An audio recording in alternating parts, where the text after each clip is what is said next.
Hi. How you doing? Happy first day. TV National Laser Tag Team is a thing. We should play sometime. I'm very good. You know, 6 years ago, I was sitting in the middle seat on an airplane. I call the middle seat the hot dog seat because people's buns are on either side of me, and I don't particularly like the hot dog seat. And I remember this day in particular. I'm sitting in this middle seat and I'm exhausted.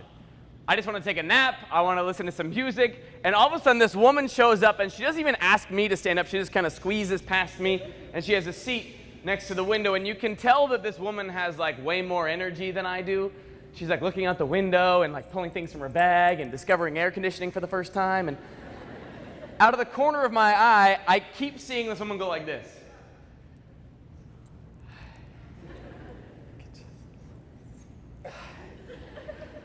You can tell she like wants to have a conversation. I do not.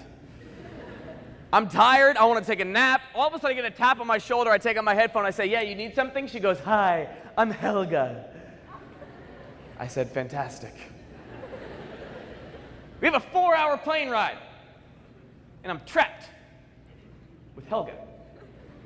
And this woman, bless her heart, she starts asking me like question after question after question. At some point, she told me she used to work in schools. I was like, "That's cool. I work in schools too." She goes, "Well, what was your favorite part? What did you love about high school?"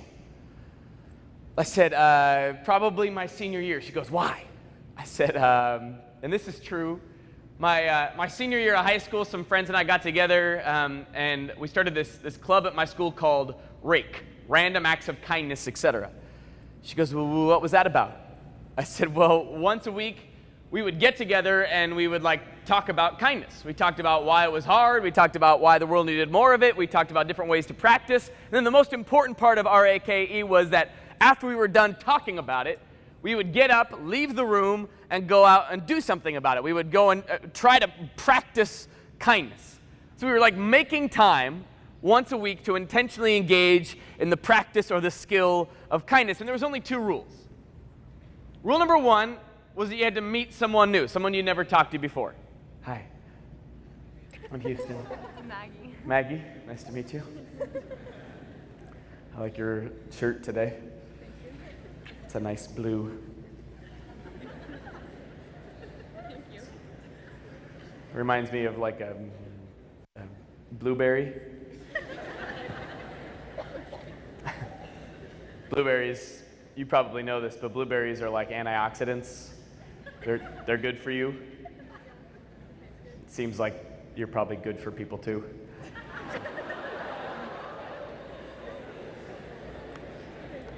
Okay, bye. I'm not exaggerating when I say a lot of our interactions went like that. We were really awkward. We weren't very good at kindness. That's why we were practicing. Rule number 1 was meet someone new. Rule number 2, to the best of your ability, leave that person better than you found them. Intentionally try to give them a compliment, give them a gift, do an act of service, do something to leave that person better than you found them. I'm telling Helga this whole story. I look over, she's crying. She's like, "Houston, that is so important." I was like, "Yeah, no, this is a lot of fun. We met a lot of cool people. We had a lot of awkward moments." And she looks at me so serious, tears in her eyes. She goes, "No, Houston, you don't understand how important that is to me." I said, "Well, you're probably going to tell me." Knowing you, Helga. Sure enough, she launches into a story about how the last time she was on an airplane before her and I ever met was 3 years before. And she says the only reason that she was on that airplane was because early in the morning she woke up to a phone call from her dad's doctor. Helga lives here in the Seattle area. Her dad lives in Phoenix, Arizona. She goes, "Houston, I woke up to this phone call from my dad's doctor saying, 'Helga, I don't know where you're at right now, but the sooner you can get down to Arizona, the better. We're taking your dad to the hospital. We're not exactly sure what's going on with him, but he's not doing very well, and I'm sure he'd love to see you.'" She goes, "Houston, I sped to the airport. I bought a ticket for about 5 hours later that night. I had to sit in the airport for 5 hours stressing about my dad, constantly checking my phone for any new updates. Finally, Houston, I get on the plane, I sit down, I take out my phone to turn it off, to turn it on to airplane mode, and right as I'm about to turn my phone off, I get another phone call from my dad's doctor explaining that my dad had passed away. Houston, I'm on my way to go and see my dad when I learn that I've lost him. I had to sit next to strangers, Houston, for 3 hours after getting some of the worst news of my life. And to be honest, I didn't even say a word. I was in shock. She goes, Houston, finally I landed in Arizona. I get off the plane, and I realize I'm not ready to go see my dad yet. She goes, Houston, all the emotions hit me at once. I walk up to the nearest wall, and I just fall down. I collapse. I put my head in my hands, and I cry harder than I've ever cried in my life. And Helga's got a good sense of humor. She goes, Houston, I am not a pretty crier. I'm not a quiet crier. It sounds like Chewbacca's choking on something. It's loud and it's aggressive. I'll never forget it, though. She looks at me, she goes, Houston, you want to know why what you're talking about to me is so important? Kindness. I sat in the airport that day crying harder than I've ever cried before, probably the hardest day of my life, and I sat there for 2 hours, Houston. And if I had to guess, over the course of that 2 hours, there's probably 3,000 people in that airport around me, going to their plane, getting off their plane, going in and out of the store right next to where I sat. Houston, 2 hours, 3,000 people, and not one.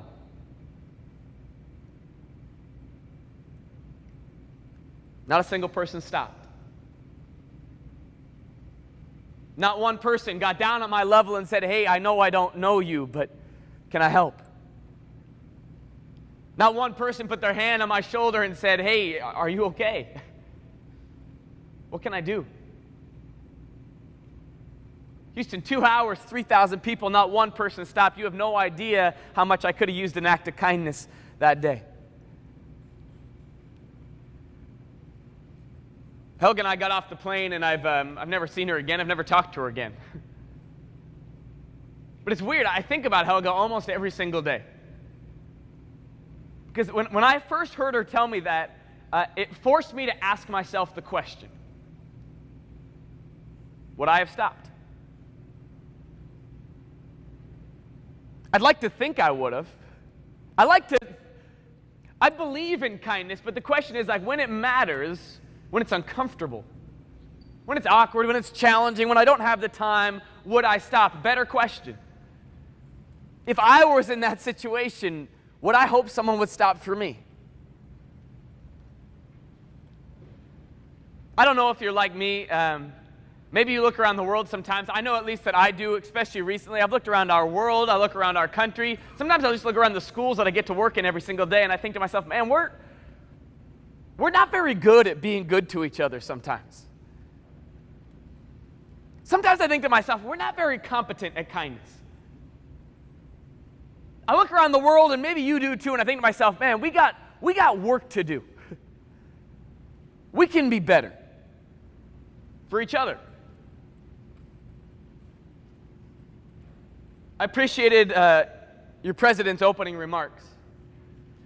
And I come back to that word all the time, love. It's a good word, isn't it? Love. I think, you know what's weird to me? What I know to be true is this. I know that you and I agree on something fundamental, which is that love is important in our lives. We know that. Yeah, I mean, we know that love is quintessential, it's foundational, it is important to your and my life. All of us agree on that. All of us know that. What's weird to me is this. We don't all agree on what it is. It's one of these weird words where, like, I've asked this question all over the country. Fill in the blank. Love is blank. High schoolers think they have really good answers. They raise their hand. They're like, love is sacrifice. Love is beautiful. Middle schoolers tend to be a little more honest. They're like, love is food. Love is Beyonce. Adults, a little more cynical. I was at a parent workshop in Bellevue a couple of months ago. Guy in the back row next to his wife raises his hand. He goes, love is expensive. His wife was like, shut up, you idiot. What's the matter with you? But it's true, isn't it weird? It's weird to me that we all know love is important, and yet many of us have different definitions of it. Why? Well, because love is one of these weird words where it's super personal, right? It's like our definition of love is shaped by the context with which we grew up with it. We define love in our life based on how we've experienced love in our life. And you and I, we've probably experienced love in a lot of different ways. And as a result, you and I think about it differently. But to me, that's confusing. It's not the only reason it's confusing. I think love is weird because it changes over the course of our life. Right? Things that we used to love, we grow to hate. Things that we used to hate, we grow to love. Remember when we were like in preschool and we hated nap time? What were we thinking? I just want to go into a preschool and be like, nap, you're going to love it later. Take advantage of it while you can. I think I'd get in trouble for 4-year-olds like, oh my gosh. But it's weird. Love changes over the course of life. That's not the only reason it's confusing. I think the biggest reason love is confusing, I think we overuse the word. Would you agree with that? We overuse that word. The simple example I always use is this. I got married 3 years ago. Her name is Harley. You'd like her a lot. She's super cute, but she's also an incredible listener, deeply empathetic. She pushes me all the time to be self-reflective because I'm normally not, and it helps me be a better person. Her farts smell like Febreze. She's the whole package, and I'm very lucky. And I remember a week after we got married, we were sitting on the couch next to each other, and I had walked over and I had sat down with a bowl of my favorite kind of ice cream. It's called Tillamook Mudslide. Maybe you've had it before? A couple people have had their lives changed. That's good. Whipped cream on top. And I sat down and I took a bite of this ice cream and I was like, I love this ice cream, which is true. But without even thinking about it, without even being conscious of it, right? I look over at my brand new wife. And I'm like, 10 seconds later, I'm like, I love you, Harley. And I'll never forget, she looks back at me, she's like, I wish we had a better word. I was like, what? She was like, well, just a week ago, we committed the rest of our lives to each other. And yet the highest form of expression between two people that care about each other, the highest verbal expression is like, I love you. Houston, you just use that same word love to describe your ice cream. She's like, and I know you don't mean the same thing. And I was like, well, it's really good ice cream. But it's true. Isn't that weird? It's weird to me in the English language, the range, the spectrum with which we use that word love. On one end of the spectrum, I can use it to say, I feel very strongly about this dairy product. I love this ice cream. 10 seconds later, I'm using it to say, hey, I'm committed to spending the rest of my life trying to understand you and be better for you, take care of you, be there for you forever. I love you. Same word, really different meanings. To me, that's confusing. And here's my issue. I think it is really hard to get better at things in our life that we're confused about. I think it's hard to get better at things in our life that we are unclear on what they are, what they look like, or what they mean. Simple example would be this. I went to the gym not long ago. Don't go there very often. And sometimes some of these machines that are in the gyms nowadays are like very complicated. And so I sometimes have to use like the pictures on the side of the machine to even know what they're doing. You're not, you're like, yeah. Aren't you the new athletic trainers? Yeah. Help me through this. Okay. So I walked up to this, it was in a YMCA, I walked up to the side of this machine and there was an outline of a guy and his abs were shaded in red. I was like, I want red abs, let's do this. So I sat down, it was like a little bench-like structure that has straps that went over the top. This sounds familiar? This is a thing? Okay. And I grabbed a hold of the straps and I was like, okay, so probably just don't make fun of my form. And literally, the weights weren't even moving. I was like, I must be doing something wrong. So I got off, I'm like, that's weird. Maybe it's like this. This doesn't feel right, but...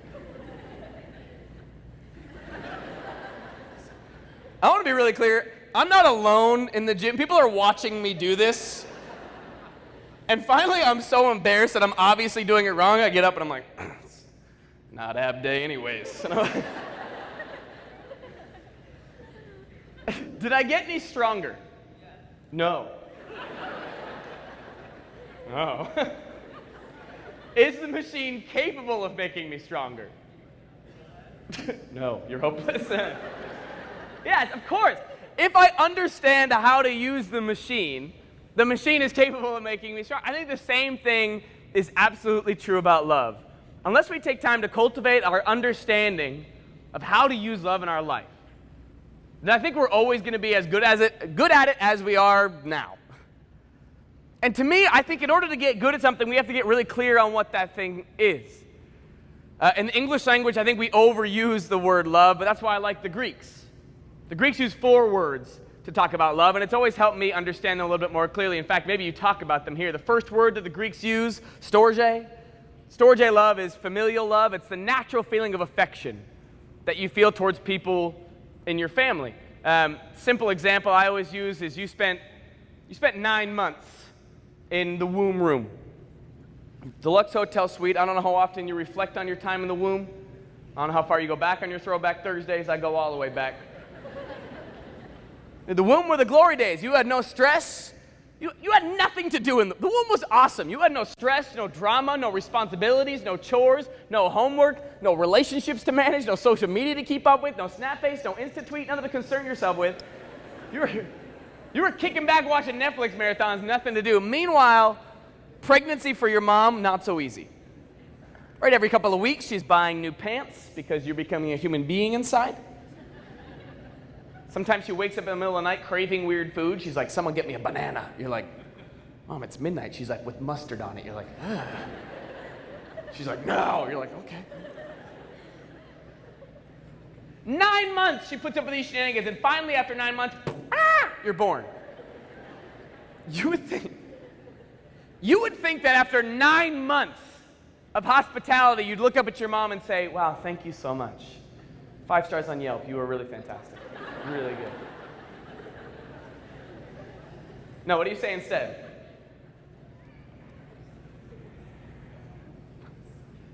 Ah! You just yell at her face. We are so ungrateful when we're first born. 9 months, we're just like, ah! And your mom, this is what storge love is. Your mom looks down at you and immediately, automatically, affection. Oh my gosh, I love you. If there's other family nearby, they come in as soon as they're allowed to. They come rushing in, they go, oh, you're beautiful. You're not. You look like a potato.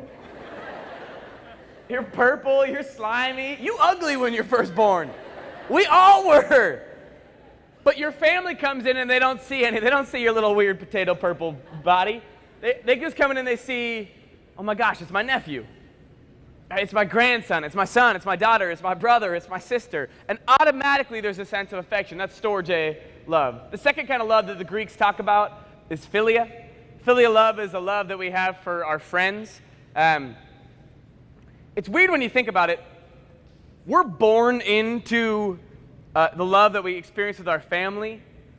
We have to grow over time into love with our friends. And I think the biggest difference is that it is that like over time thing. I work with a lot of schools, and sometimes it comes up. I'm like, what's something you want to change here? And a lot of times students will say, I want to end cliques. I'm like, yeah, it's not going to happen. Because it's not. Right? It's not. The idea that people sit together with people that they have things in common with makes a lot of sense.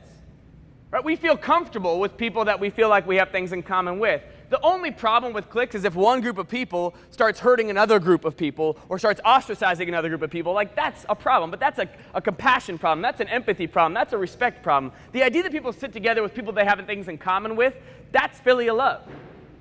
It would be weird to walk into a cafeteria, to go sit down at a table and be like, hey, have you seen Moana? And they're like, yeah, it's stupid, I hate it. You're like, yeah, me too. That'd be terrible. Like, it's weird. It'd be weird to sit with people that you feel like you have nothing in common with. But here's what happens. Even when you meet a stranger and you discover that you have something in common with that person, automatically, in fact, very naturally, you start to feel closer to them. Why? Well, I think the more that we discover we have in common with someone, the more naturally we grow to understand them. Does that make sense? That idea, right? Like, if I know that you like a certain kind of food or a certain kind of culture, or you believe the same thing that I do. I get you better because I know what it feels like to like that thing or believe that thing myself, and because I know what it feels like for me, and better know what it feels like to be you. And automatically, as a result, we feel closer. Don't miss this. Filial love is we grow to love the people that we grow to understand. And I really believe this. I believe that the more that we grow to understand anyone, the more naturally we grow to love them. Right? We can't help but grow to love the people that we grow to understand in our lives. So storge love, family, affection. Filial love, friends, commonality. Third kind of love that the Greeks talk about, eros. Eros is romantic love. You know when your crush walks into the room and everything changes? Right? Normal people walk in, you're like, hey, good morning. Your crush walks in, you're like, hi. Your pores look clean today. But you start to say weird things. Why? Because you feel attracted to that person, physically or emotionally or spiritually. You feel attracted to a person. It's romantic love. This is weird to me. It is weird to me that in the same day, in fact, 10 minutes apart, I can tell my wife, hey, Harley, I love you. And 10 minutes later, I can call my mom and say, I love you, Mom. Same word, very different feeling, right? Hopefully.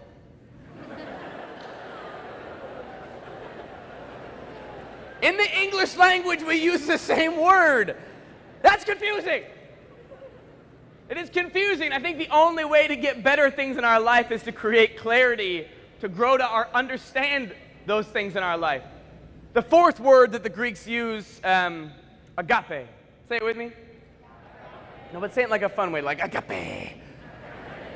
Agape love is unconditional love, selfless love, charitable love, love as a choice. Now, I think it's important to point out that agape is not just a Greek term. It's not just a biblical term.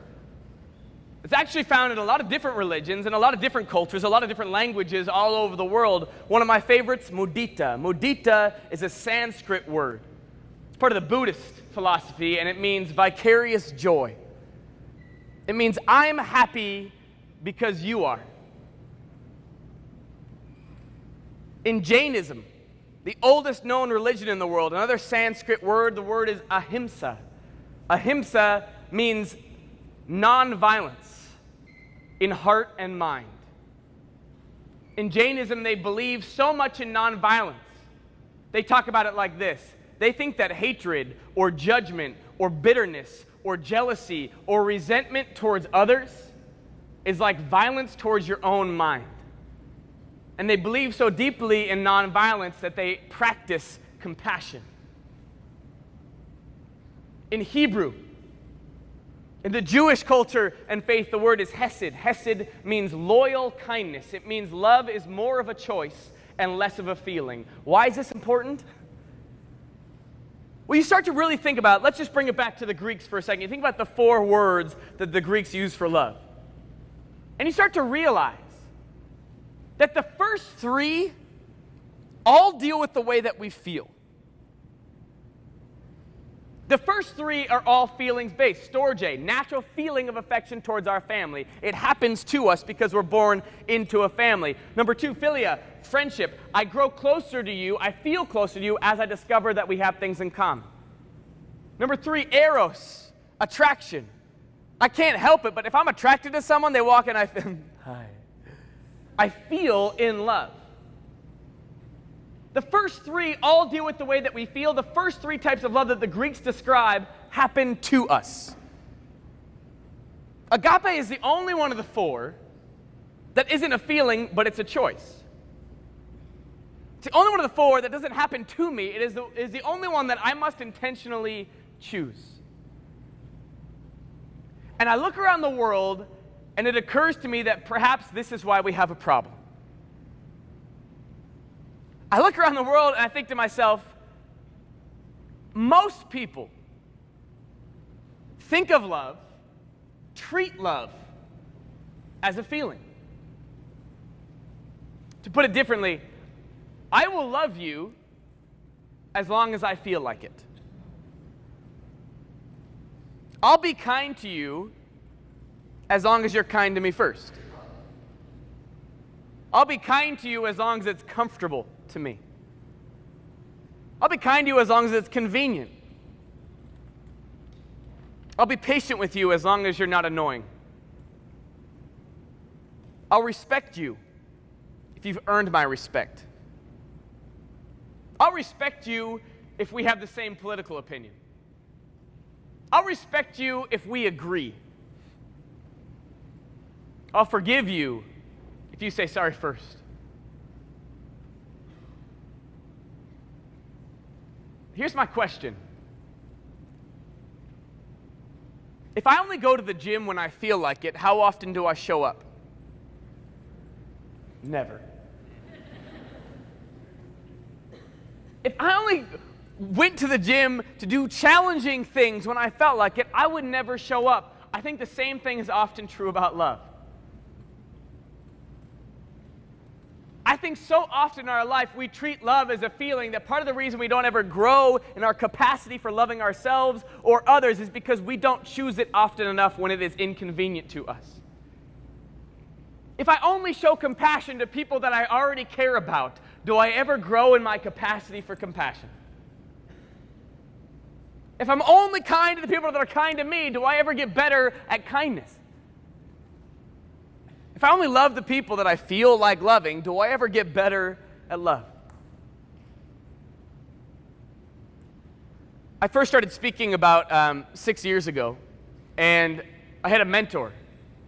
His name is Tyler. Tyler's been speaking for 25 years, and he said a lot of amazing things in the course of his career. But one of my favorite things that Tyler Durman has ever said is a commitment to growth is a commitment to pain. A commitment to growth in our life is a commitment to pain in our life. It's a frustrating truth, but it's a truth nonetheless. That any time that you or I want to get better at anything, it requires work. It requires labor. It requires effort. It requires discomfort. It requires challenge. And for whatever reason, we put love sometimes on the bottom of that list. I would suggest that because it is perhaps the most challenging, uncomfortable thing to work on of all. But as I look around the world, I think to myself, it is also the most necessary. It is also the most needed. I appreciated the introduction that this year, as always, you're going to focus on your studies and relationships. You're going to focus on making yourself smarter and more competent, but perhaps even more importantly, you're also going to go to work showing up here every single day and getting better at compassion. Getting better at taking care of each other. Getting better at being with people who challenge you, who are different than you, understanding them, accepting them, respecting them, believing them, lifting them up, even though they might challenge you or be different than you. You know, the first time I heard this idea, I was going into my senior year of high school. I went to Snohomish High School, not too far away from here. And I'd been elected student body president of my school going into my senior year, and I went to this camp to try to figure out how to be a better leader. And I thought at this camp, honestly, they were going to talk about how to put on good events, how to plan things effectively, how to advertise well, how to make great posters. I got there, and by day 3, it occurred to me that this camp had nothing to do with projects, and it had everything to do with people. By day 3, it became very clear that leadership wasn't about my position or my title. My leadership was about serving people. That anyone can be a leader because anyone has the capacity to serve. That leadership looks like love. It looks like going to work loving people. And I'll never forget what the guy on stage said. He says, agape love means this. Just because you don't like someone doesn't mean you aren't capable of loving them.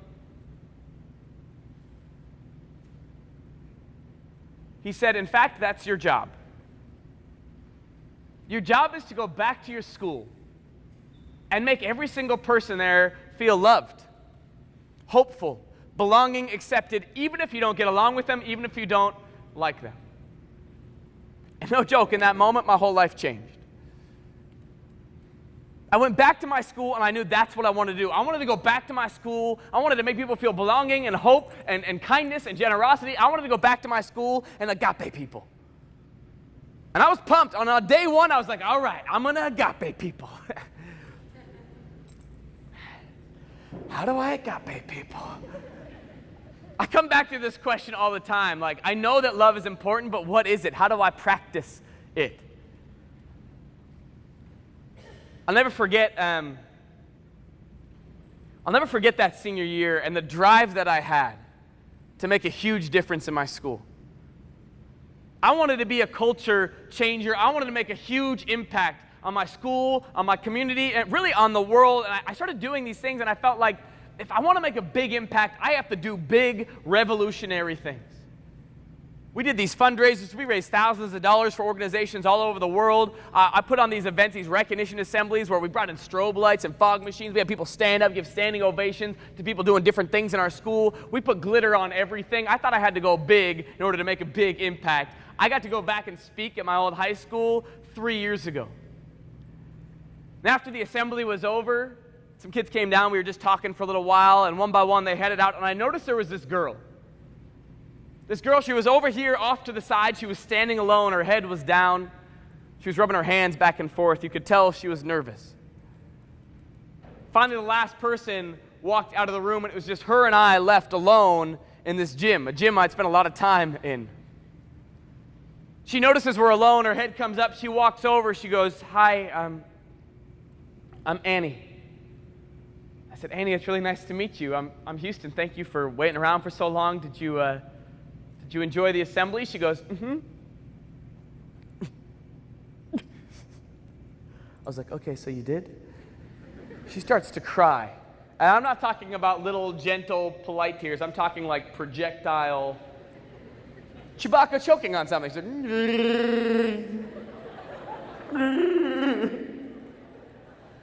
like, I did what any guy in this situation would do. I was like, "Shh, it's okay. Shh, Chewbacca, it's okay." I couldn't get her to stop. Finally, I asked this question. I was like, "Annie, what's wrong?" And almost immediately, she stopped. She was like, "Houston, nothing's wrong." I'm like, "Okay, that's weird." She goes, "No, Houston, nothing's wrong. I'm just really nervous to meet you. I'm really excited. I think you might know someone that I know." I said, "Who's that?" She goes, "Tom. His name's Tom Miller." And immediately in my head, I went back to high school. There was this kid that I went to school with. He was a year younger than me. His name's Tom. And he always wore this black leather jacket. His hair was spiked straight up in the front, and he had these like big glasses that like magnified his eyes like times 4. And I looked at Annie, and I realized she was wearing like the same glasses. I was like, "Annie, are you and Tom related?" She goes, "Yeah." I was like, is he your brother?" She goes, "Mm-hmm." And you can just tell that this girl loves her brother. I'm like, "Yeah, that's awesome. I remember Tom. Yeah, what's going on? How's he doing? What's the latest?" She goes, "Oh my gosh, he's going to be so excited that I talked to you today. He's going to be so excited that you remember him. You know, my brother Tom, he talks about you all the time." I'm like, that's weird. And honestly, it is. I only talked to Tom maybe 3 times in high school. The idea that he was talking about me 7 years later made me uncomfortable.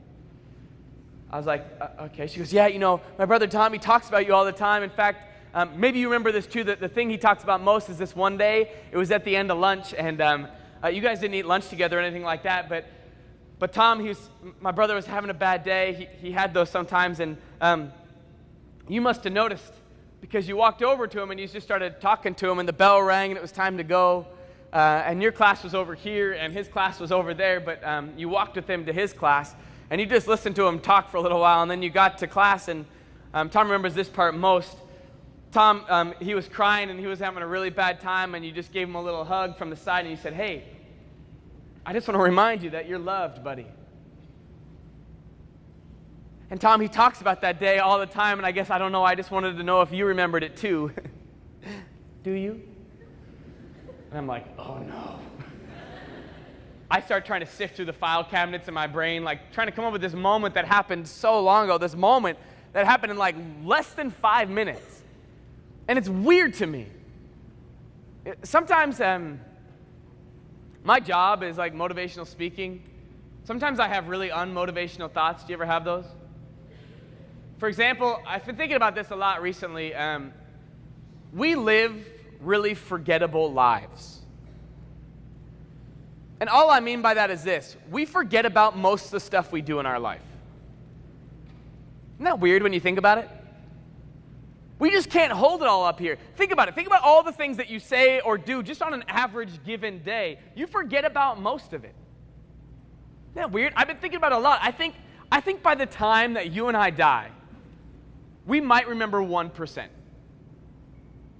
1% of all the stuff that we said or did or experienced over the course of our life. I don't know what's in your 1% right now. I just know myself kind of well, and what I know about me is the moments that I remember most clearly in my life are moments where I've been made to feel something. Right? Moments in my life where I was made to feel loved or hopeful or belonging or funny or I remember those people, I remember those moments. The opposite is just as true. Maybe it is for you too. Moments in my life where I was made to feel like I didn't belong, where I was unworthy, where I didn't fit in. Moments in my life where I was made to feel lonely or hurt, confused, frustrated. I remember those people. I remember those moments. I wish I remembered more. Especially, have you ever found a picture of yourself as like a really little kid and thought to yourself, man, I look awesome. What happened? You know, like, where did it go? I found a picture of myself not long ago of me wearing like these like multicolored overalls with like a karate bandana. I'm like, that was rad. I want that in my life again. But the weird part is like I don't remember it. If you're like me, you probably only have a few very vivid memories of being a little kid. For me, some of my most vivid memories are going back to visit my grandma.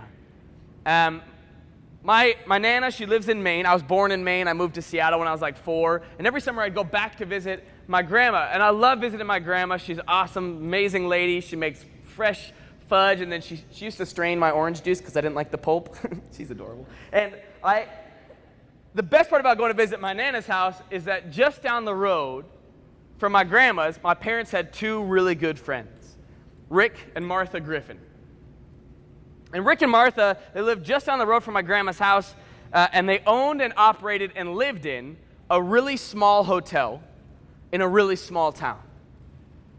And even when I was like 5 or 6 years old, because my parents were like best friends with the Griffins, and because it was such a small, safe town, my parents would let me walk by myself from my grandma's down to Rick and Martha's place, and it was awesome because it was this like hotel. I could run around, knock on people's doors. There was a restaurant. I would order Shirley Temples at like 9 a.m. I was living the dream. And the best part about it was that Rick and Martha had 2 daughters, Alexis and Lydia. They were 10 years older than me, and I thought I had a chance. So I would go over in my nicest pajamas, and I would look up on the internet the night before jokes that I could tell in their living room. And I made them suffer for like a half hour of just me like reciting jokes while they would sit there, Alexis and Lydia. And a lot of times Rick and Martha would be there too. And almost every time Rick would come out at the end with a big cup of hot cocoa, whipped cream on top, and he would walk with me back to my grandma's house so we could visit with my parents. And Rick is the kind of person who, even though I told a lot of the same jokes every time, and usually they were bad, he would always go back to my parents and be like, you should have heard Houston today. Like, he was hilarious. I'm still convinced that I am. And I think you'd like Rick a lot. Rick, talk about being a leader. This guy was involved in 1,000 different things. He was the president of the local Rotary Club, vice president of the local library, vice president of the local senior center on fundraising committees. He was on the board of the Chamber of Commerce. This guy was involved in 1,000 different things. And if you could just picture him for a second, he's about 6'3", piercing blue eyes, perfectly coiffed white hair. I think he invented the word coiffed. Got out of the bathroom, the shower one day, blew dry his hair. He's like, this is coiffed. And everyone was like, I agree. He was like, what are you doing in my bathroom? It was weird. But really good-looking guy, and the kind of person where as he walked around town, everyone knew Rick. He's always been someone I've looked up to as a leader and as a human being. A couple years ago, Rick was diagnosed with a really aggressive form of brain cancer called glioblastoma. And I hadn't seen Rick for a number of years, but Harley and I, we got to go visit him It was around the holidays. We walk up to the front door of his house. They'd sold the hotel a long time ago. Big red door out front. Martha, his wife, is outside. And we walk up, and they had just gotten back from the doctors. And they hadn't gotten very good news. The doctor told Rick that he probably had 100 days. 3 months left. I hear that, and I walk in, and I sit down. And Rick gave me a really amazing gift that day. Mostly a reminder.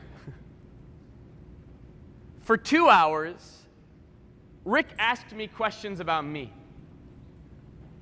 He asked me questions about my life, how wedding planning was going, how speaking was going, how my parents were. For 2 hours, Rick was really interested in my life. Here's a guy with 3 months left to live.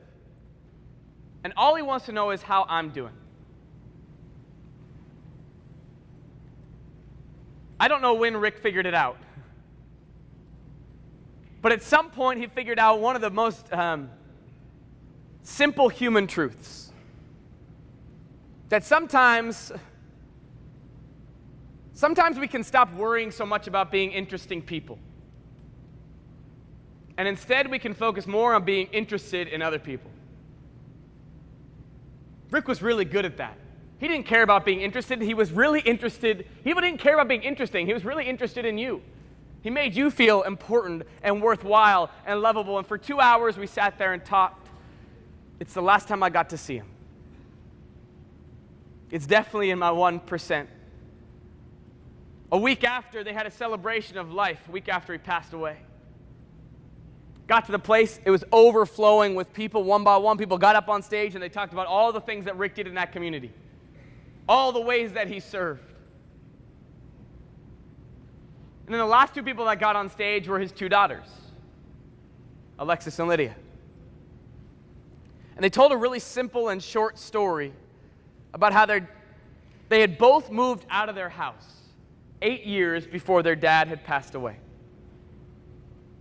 And how every single day since the day they moved out, rain or shine, random Tuesday, their birthday, in the mail, they got a postcard from their dad. If you're counting, it's over 3,000 postcards each. Over 6,000 postcards in total every day. They would get a postcard from their dad, and sometimes, I guess, these postcards, they were long. Words of wisdom from their dad, words of encouragement, how much he loved them. Sometimes they were much shorter, like, pick up your phone when I call you.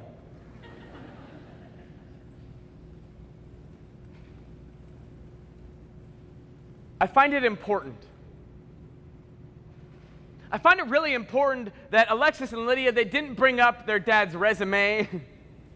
They didn't bring up his trophies or his awards, of which he had many. He was a very successful businessman. He was involved in 1,000 different things. They didn't add up his community service hours and put them up on display. They brought up a big box of postcards. And I really believe that if I'm doing my job right as a person in this world, I'm going to continue to ask myself, what is love and how do I get better at it? How do I get better at loving and appreciating myself? How do I get better at loving and appreciating other people? And I remember I sat there that day and I thought to myself, maybe this is what love is. A big box of postcards. A box filled with something that Rick did every day, in some small way, to remind someone in his life that they were worthy of love. Do you think Rick always felt like writing a postcard? You think Rick always had time to write a postcard? No, Rick chose to write one every single day. Rick made time to practice love in his life. Think about all the things that you and I spend 5 minutes on every day. Think about all the things that you and I try to get better at every day. try to be better dressed, or we try to get better at math or science or history or English or reading. So we try to get in better physical shape. We try to get better at social media. We try to get more followers. We try to get better at building our resume. We try to get better. What if we spent 5 minutes a day engaged in the intentional practice of love?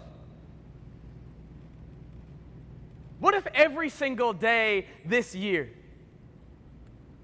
you intentionally met someone new and you did something to leave him better than you found him? I've been to 500 schools all over the country, and I'll tell you this, they are all the same. Every school I've ever been to is a building. They all have gyms, they all have classrooms, they all have hallways. The only difference from school to school is the people inside and how they choose to show up every day. You define what the culture is here. You decide what it looks like to go here every single day.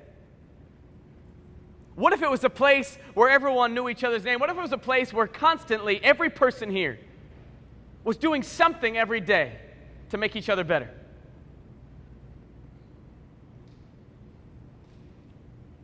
Sitting in the hot dog seat. Helga looks at me, she goes, "Houston, 2 hours, 3,000 people, not one person stopped." I'll never forget what she said next. She looked me right in the eyes and she goes, "Houston, you know what I realized in the airport that day? I realized that kindness in our world isn't normal. It's not normal in our world to be kind." I hope that upsets you as much as it upsets me. I want to change that. I want to change what is normal for the better. And I have to believe that it starts right here. I have to believe that the changing of normal in our world starts with the changing of what's normal in your and my life. Can we change what's normal here? Can we even make it better here? I know this is a great place. What if it was an even better place? I've never been to a perfect school.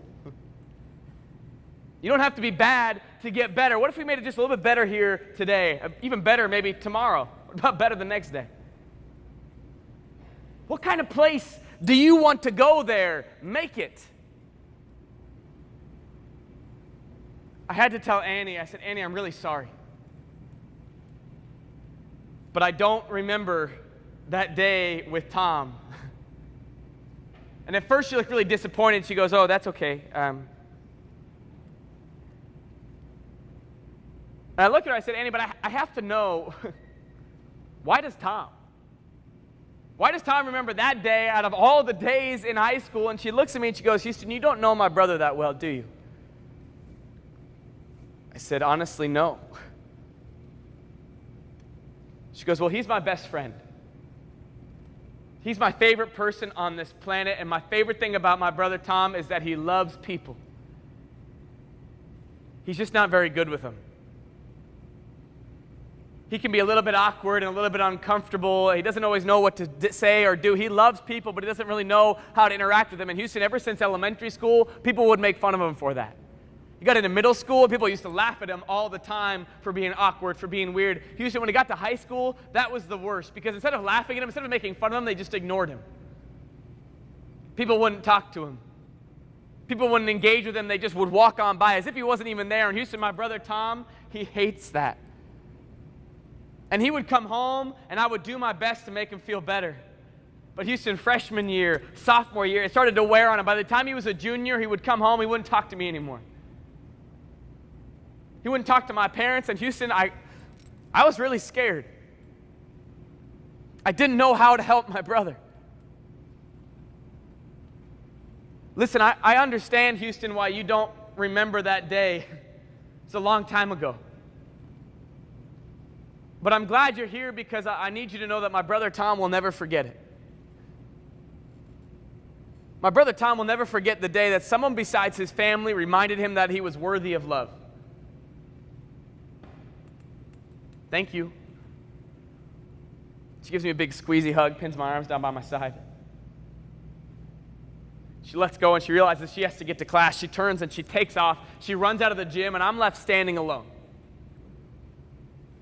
Alone in the gym that I had spent a long time trying to make a big difference in. And it occurred to me as I was standing there that perhaps the biggest difference I made at my school happened in a moment I don't even remember. Perhaps the most important thing I did for my community happened in a 5-minute moment of kindness, a forgettable moment. Maybe that's what love is. Those tiny, forgettable moments. And if you really think about it, maybe that's where most of our life happens. 99% of our life we forget about. Maybe it's in those moments that you and I, we can be a little bit more thoughtful, a little bit more conscious, a little bit more intentional. Maybe it's in that other 99% that you and I, we agape. That once a day we deliberately choose to do something good for someone, to give kindness to someone, to meet someone new, to try to leave them better than we found them, knowing that perhaps the 99% that we forget about, that perhaps the forgettable moments in our life are unforgettable to other people.